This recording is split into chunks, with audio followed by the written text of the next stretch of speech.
تو میں یہ عرض کروں گا کہ قرآن و حدیث میں یہ کہاں لکھا ہے کہ نیکی کے سوا اور کوئی وسیلہ نہیں ہے؟ سن لیجئے، سب سے پہلے یہ کہ وسیلہ کسی نیکی کے کام کا ہوتا ہے، کسی شخصیت یا کسی آدمی کا وسیلہ نہیں ہوتا۔ یہ جو انہوں نے دعویٰ کیا ہے، یہ دعویٰ بے بنیاد اور بے دلیل ہے، کہیں قرآن و حدیث میں یہ بات لکھی ہوئی نہیں ہے۔ اس سلسلے میں سب سے پہلے تو قرآن مجید کی یہ آیت لیجئے، یا ایھا الذین آمنوا اتقوا اللہ وابتغوا الیہ الوسیلہ، اے ایمان والو ڈرو اللہ سے، وابتغوا الیہ الوسیلہ، اور اس کی طرف اس کا قرب پانے کے لیے وسیلہ تلاش کرو۔ اب یہ ہے وسیلہ تلاش کرنے کا حکم، وسیلہ اختیار کرنے کا حکم، یہ قرآن مجید کے اندر آیا۔ اب نجدی یہ کہتا ہے کہ یہ وسیلہ عمل کا وسیلہ ہو سکتا ہے، کسی ذات یا کسی ہستی کا وسیلہ نہیں ہو سکتا، تو یہ اس کا دعویٰ ہے، وہ اپنے دعوے پر ثبوت دینا۔ قرآن پاک میں تو وسیلہ کا لفظ آیا ہے، اور وسیلہ کے معنی جو حافظ ابن کثیر نے، شیخ ابن تیمیہ جو ان کے بڑے محبوب، ان کے بڑے ہیں، ہاں جی، وہ ان کے شاگرد شیخ ابن قیم نے اس کا شیخ ان کے شاگرد حافظ ابن کثیر نے جو ترجمہ کیا اپنی تفسیر میں، وہ یہ ہے، وہ فرماتے ہیں وسیلہ ہر اس چیز کا نام ہے جو مقصد تک پہنچنے کا یا پہنچانے کا ذریعہ ہو۔ جو چیز مقصود تک پہنچانے کا ذریعہ ہو تو وہ ہے، اس کا نام ہے وسیلہ۔ اب انہوں نے یہ نہیں کہا وہ عمل ہے، اگر تو صرف عمل ہی وسیلہ ہوتا نا تو وہ کہتے کہ وسیلہ اس عمل کا نام ہے جو ہمیں مقصود تک پہنچائے۔ یہ نہیں فرمایا، بلکہ فرمایا وسیلہ ہر وہ چیز ہے، عمل ہو یا قول ہو یا فعل ہو یا ذات ہو یا ہستی ہو یا کوئی جگہ ہو یا کوئی کیا نام ہے زمانہ ہو، کوئی بھی چیز ہو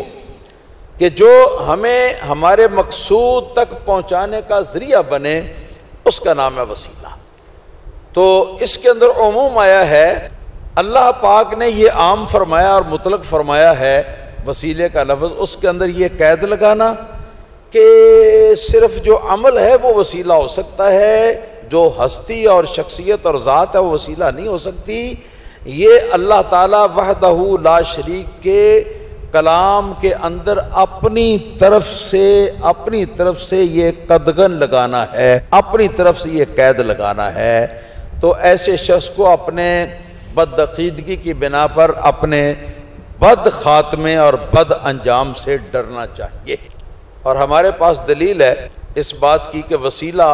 عمل بھی ہو سکتا ہے، وسیلہ ذات بھی ہو سکتی ہے، وسیلہ کوئی بھی چیز ہو سکتی ہے۔ اس بات کی دلیلیں بحمدہ تعالی یہ قرآن و سنت کے اندر موجود ہے۔ چنانچہ خود قرآن پاک کے اندر فرمایا وَلَوْ أَنَّهُمْ إِذْ ظَلَمُوا أَنفُسَهُمْ جَاءُوكَ، حبیب صلی اللہ تعالی علیہ وسلم، اگر یہ دنیا والے جب اپنی جانوں پر ظلم کر بیٹھیں تو آ جائیں، جاؤک، حضور آ جائیں تمہارے پاس۔ یہ نہیں فرمایا کہ آ جائیں میرے پاس، فرمایا جاؤک کا، حضور آپ کے پاس آ جائیں۔ آپ کے پاس آ کر تو پھر اپنے اس گناہ کے لیے کیا کریں؟ فاستغفر اللہ، آپ کے در پہ حاضر ہو کر تو اللہ تعالیٰ سے اپنے گناہ کی معافی چاہیں۔ یہ وسیلہ ہے سرکار کے دروازے کا، آپ کے دروازے کے وسیلے سے یہ اللہ تعالیٰ سے گناہ کی معافی طلب کرے آپ کے پاس آ کر۔ واستغفر لهم الرسول، اور ان کے لیے گناہ کی معافی کی درخواست اللہ تعالیٰ کا رسول بھی کر دے،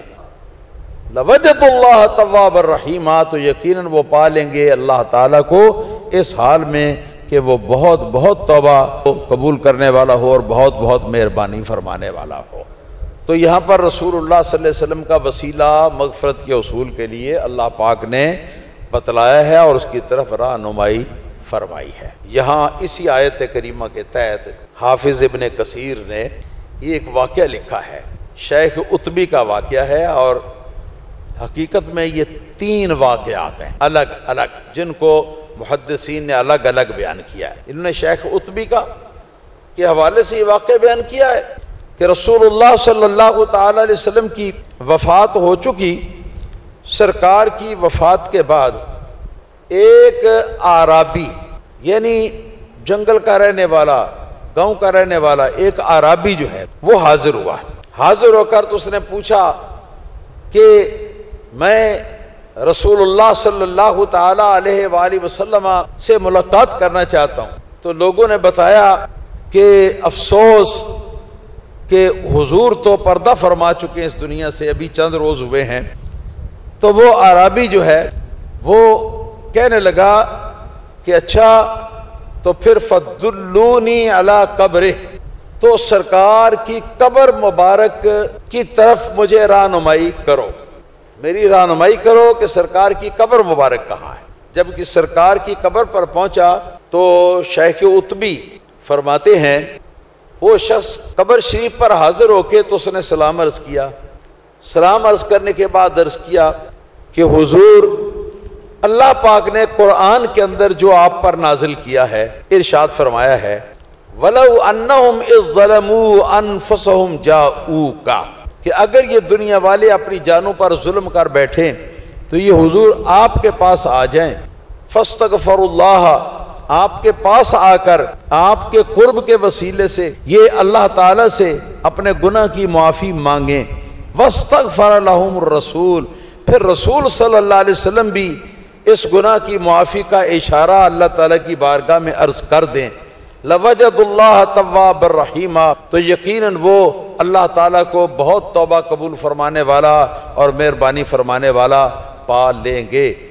یا رسول اللہ، جو قرآن آپ پر نازل ہوا ہے اس قرآن کے اندر اللہ پاک نے یہ آیت جو ہے یہ بھی نازل فرمائی ہے، تو حضور میں اس وقت حاضر ہوں آپ کی خدمت میں نے اپنی جان پر ظلم کیا ہے اور میں اپنے گناہوں کو لے کر آپ کی بارگاہ میں حاضر ہوا ہوں، اور اس مقصد کے لیے حاضر ہوا ہوں کہ میرے گناہ معاف کیے جائیں، اور میں اللہ تعالیٰ کی بارگاہ میں ان گناہوں سے آپ کے پاس پہنچ کر معافی کا طلبگار ہوتا ہوں، اور حضور آپ بھی میری معافی کے لیے اللہ تعالیٰ کی بارگاہ میں سفارش فرما دیں۔ اتنا کہا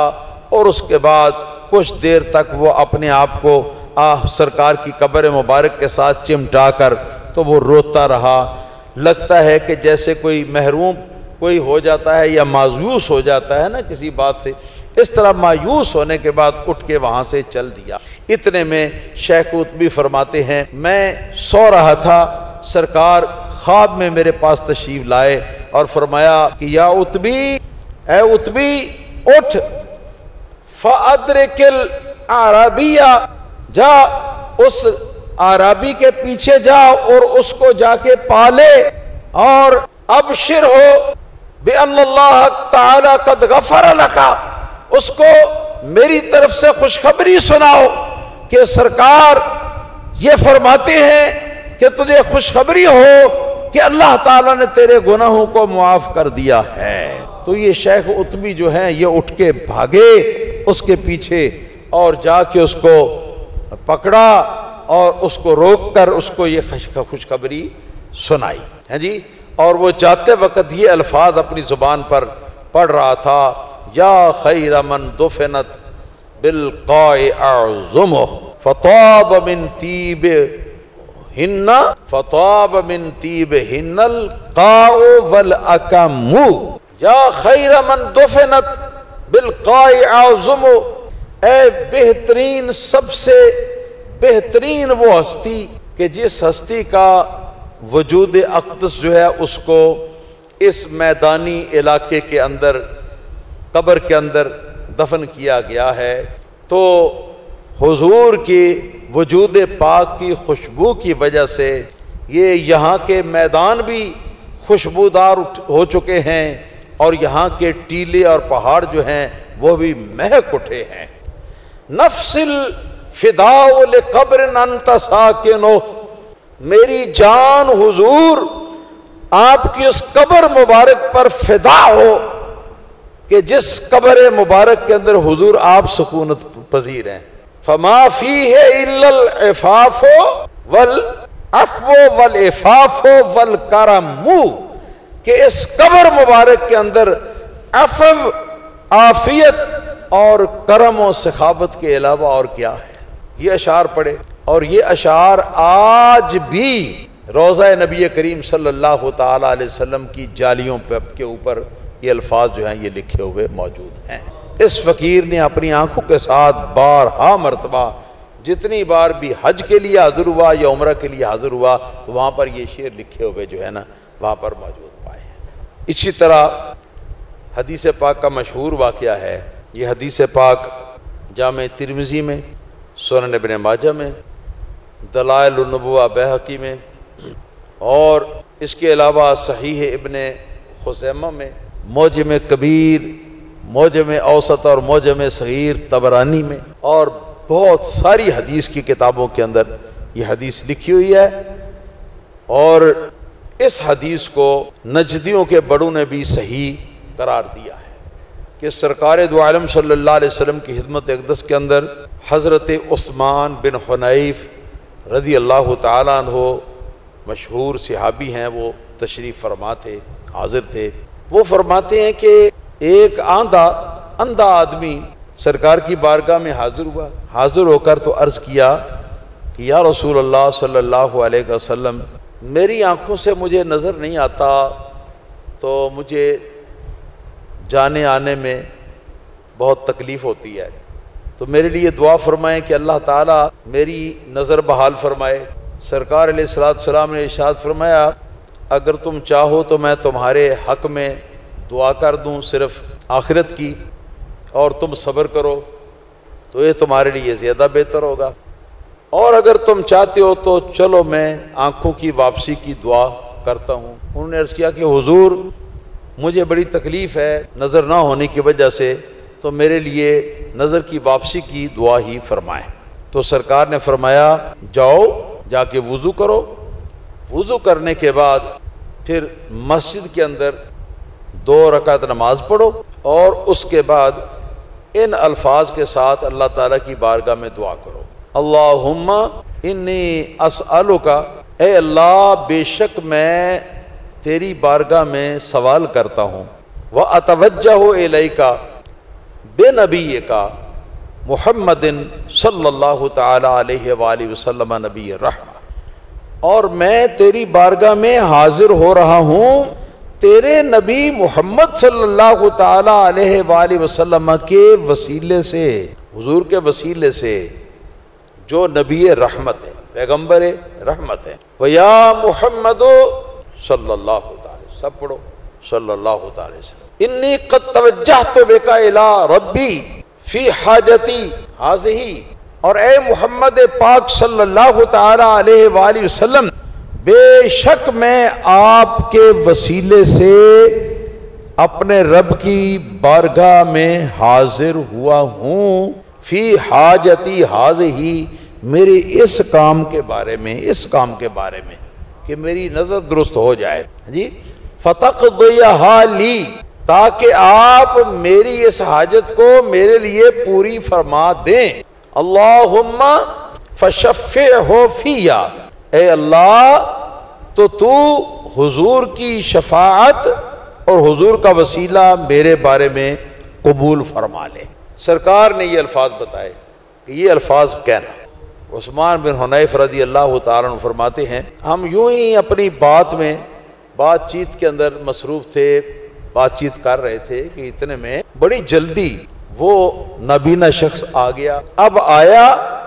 تو اس حال میں کہ گیا تھا تو اندھا تھا، نابینا تھا، اور جب واپس آیا تو اس کی آنکھوں کو کوئی تکلیف تھی نہیں، اس کی آنکھوں میں کوئی دکھ اور کوئی عیب باقی نہیں رہا تھا، اور وہ بینا ہو چکا تھا. ایک روایت میں یہ بھی ہے کہ آئندہ بھی جب تمہیں کبھی حاجت ہو کسی کام کے بارے میں تو اسی طرح کر لیا کرنا. امام طبرانی نے اپنے معجم کے اندر صحیح سند کے ساتھ یہ بھی لکھا ہے کہ حضرت عثمان بن حنیف رضی اللہ تعالی عنہ فرماتے ہیں کہ رسول اللہ صلی اللہ علیہ وسلم کی وفات کے بعد خلافت ابو بکر صدیق رضی اللہ تعالیٰ عنہ کا زمانہ گزر چکا، خلافت فاروق اعظم کا زمانہ بھی گزر چکا، خلافت عثمان ذو النورین رضی اللہ تعالیٰ عنہ کا زمانہ تھا کہ میں مسجد کے دروازے کے پاس کھڑا تھا کہ اچانک ایک شخص داخل ہوا اور وہ بظاہر بہت پریشانی کے عالم میں تھا۔ تو میں نے اس کو روکا اور روک کر پوچھا کہ تمہیں کس بات کی پریشانی ہے، مجھے ذرا بتاؤ، شاید میں تمہاری پریشانی دور کر سکوں۔ تو اس نے یہ کہا کہ میرا ایک کام ہے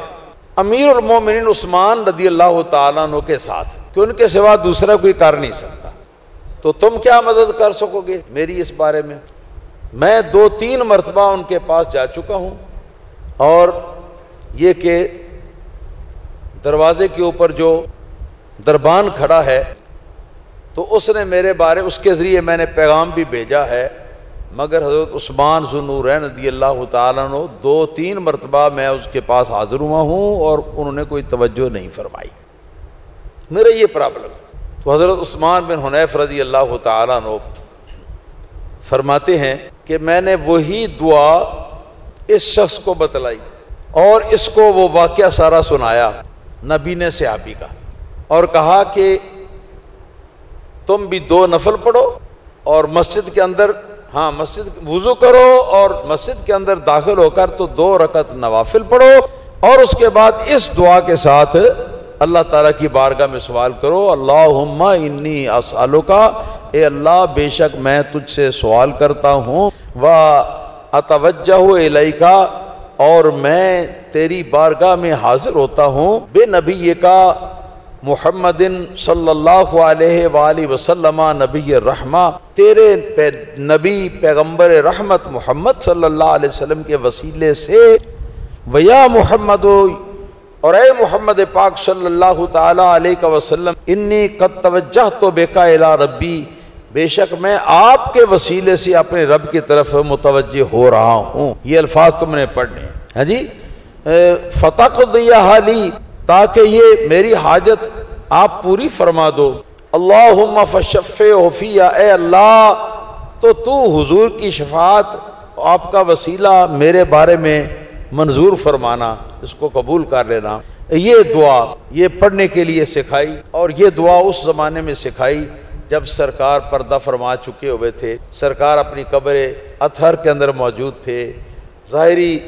دنیا میں سرکار ظاہراً موجود نہ تھے، صدیق اکبر کی خلافت کا زمانہ گزر چکا تھا، فاروق اعظم کی خلافت کا زمانہ گزر چکا تھا، حضرت عثمان کی خلافت کا زمانہ تھا۔ تو کہتے ہیں کہ میں نے اس کو واقعہ سنایا کہ اس طرح اس نابینا نے کیا، اس کی آنکھیں فوراً درست ہوگی، تو بھی یہ عمل کر۔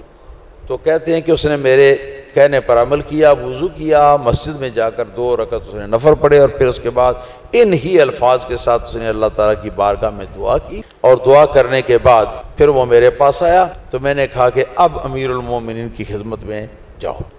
فرماتی ہیں کہ جب وہ امیر المومنین رضی اللہ تعالیٰ عنہ کے دروازے پہ پہنچا تو دربان اپنی نظر دوڑا رہا تھا، ادھر ادھر ادھر ادھر ادھر ادھر، اس شخص کو دیکھا تو دیکھ کر اس کو فوراً پوچھا کہ بتاؤ تمہارا نام کیا ہے اور کہاں سے آئے ہو؟ تو اس نے اپنا نام بتایا کہاں سے آیا ہوں، تو کہنے لگا کہ میں کتنی دیر سے تمہارا انتظار کر رہا ہوں کہ امیر المومنین عثمان رضی اللہ تعالیٰ عنہ آپ سے ملنا چاہتے ہیں، ہاں جی، وہ آپ کا انتظار کر رہے ہیں، تو چلو جلدی چلو امیر المومنین کی خدمت میں۔ تو فرماتے ہیں کہ جب وہ امیر المومنین کی خدمت میں وہ صاحب حاضر ہوئے تو امیر المومنین نے اس نشست پر جس پر آپ خود بیٹھے ہوئے تھے، ہاں جی، اس نشست کے اوپر اپنے ساتھ اس شخص کو بٹھایا، اور بڑے پیار اور محبت کے ساتھ آپ نے فرمایا کہ میں بڑی دیر سے منتظر ہوں تمہارا، کیا کام ہے تمہارا بتاؤ؟ تو فرماتے ہیں کہ اس شخص نے اپنا کام امیر المومنین کی خدمت میں عرض کیا کہ حضور میرا یہ کام ہے، تو آپ نے فوراً اس کا وہ کام کر دیا، اور اس کے بعد فرمایا کہ آئندہ بھی اگر کوئی کام ہو تو میرے پاس آ جایا کرنا،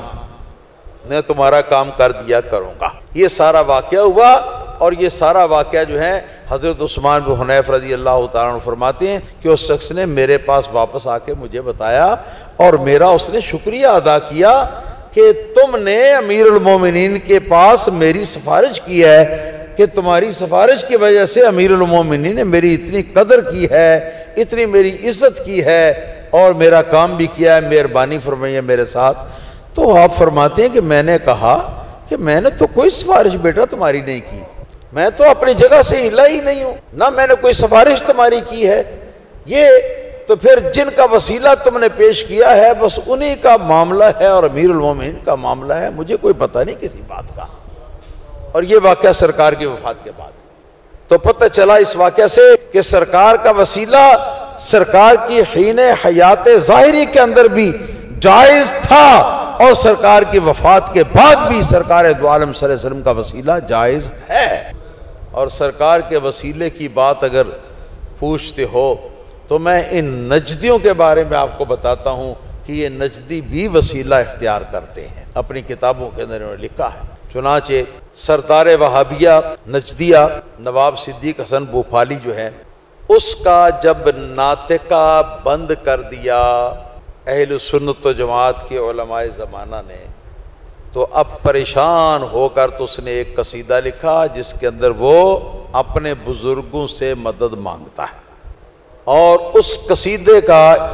یہ شعر حافظ مولوی وحید الزمان حیدرآبادی نے اپنی کتاب کے اندر بھی نقل کیا ہے۔ اس کی وہ کتاب جو ہے وہ میرے پاس موجود ہے، ہدیۃ المہدی اس کتاب کا نام ہے، میرے پاس وہ کتاب موجود ہے۔ اس میں شعر لکھا ہوا ہے، قاضی شوقاں مدد، قاضی شوقاں مدد۔ حالانکہ وہ قاضی شوقاں جو ہے وہ کئی 100 سال پہلے مر چکا ہوا تھا۔ ابن قیم مدد، قاضی شوقاں مدد، ابن قیم مدد، قاضی شوقاں مدد، یہ ایک مصرع ہے۔ اور دوسرا مصرع جو ہے ابن قیم سے مدد مانگ رہا ہے اس کی موت کے بعد، اور قاضی شوکانی کی موت کے سینکڑوں سال بعد یہ مدد مانگ رہا ہے۔ اور اسی طرح نواب وحید الزمان حیدرآبادی نے تو سرکار دو عالم صلی اللہ تعالی علیہ وسلم سے بھی مدد مانگی ہے۔ یہ سارا توسل ہی ہے اور کیا ہے۔ اور وسیلے کے بارے میں بھی انہوں نے لکھا ہے ہدیۃ المہدی کے اندر کہ یہ وسیلہ شخصیات اور ذوات کا بھی جائز ہے جس طرح کے اعمال کا وسیلہ جائز ہے۔ تو یہ ہے مدعی لاکھ پہ بھاری گواہی تیری۔ وآخر دعوانا ان الحمد للہ رب العالمین۔